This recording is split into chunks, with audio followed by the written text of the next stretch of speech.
जय श्री राम। एक कछुआ भगवान विष्णु का बड़ा अनन्य भक्त था। एक बार गंगा सागर स्नान को आए कुछ ऋषियों के मुख से उसने श्री हरि के चरणों की महिमा सुनी। कछुए के मन में प्रभु चरणों के दर्शन की तीव्र इच्छा प्रकट हुई। उसने ऋषियों से पूछा कि उसे प्रभु चरणों के दर्शन कैसे हो सकते हैं। ऋषियों ने बताया कि प्रभु के चरणों का सौभाग्य तो उन्हीं पुण्यात्माओं को मिलता है जिन पर वह प्रसन्न होते हैं। कछुआ पूरी निष्ठा से प्रभु की भक्ति करता था, लेकिन उसे यज्ञ हवन आदि तो करने नहीं आते थे।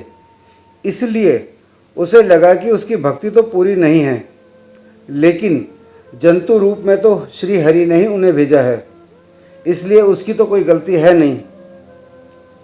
उसने ऋषियों से पूछा कि प्रभु कहाँ वास करते हैं। ऋषियों ने कहा, वैसे तो प्रभु सब जगह हैं, लेकिन उनका निवास पाताल लोक से भी आगे बैकुंठ धाम में है। क्षीर सागर में वह शेष नाग की सैया पर विराजते हैं। कछुआ चल पड़ा श्री हरि के धाम। एक तो बेचारा ठहरा कछुआ कछुए की चाल से ही चल पड़ा। चलते चलते चलते चलते सागर तट तक भी पहुंच गया।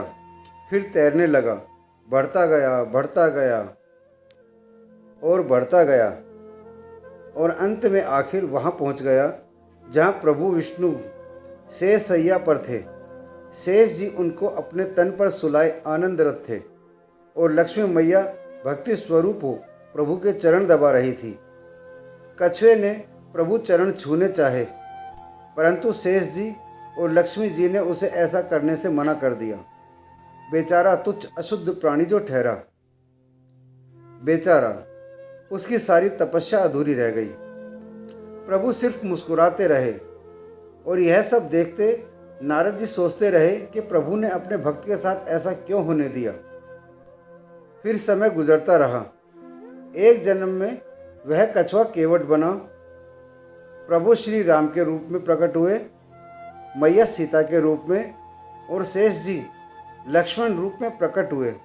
प्रभु आए और नदी पार करने को कहा, पर केवट बोला, पैर धुलवाओगे हमसे तो ही पार ले जाएंगे हम।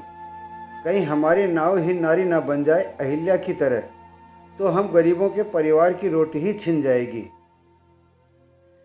फिर शेष जी और लक्ष्मी जी के सामने केवट ने प्रभु के चरण कमलों को धोने और पखारने का सुख प्राप्त किया।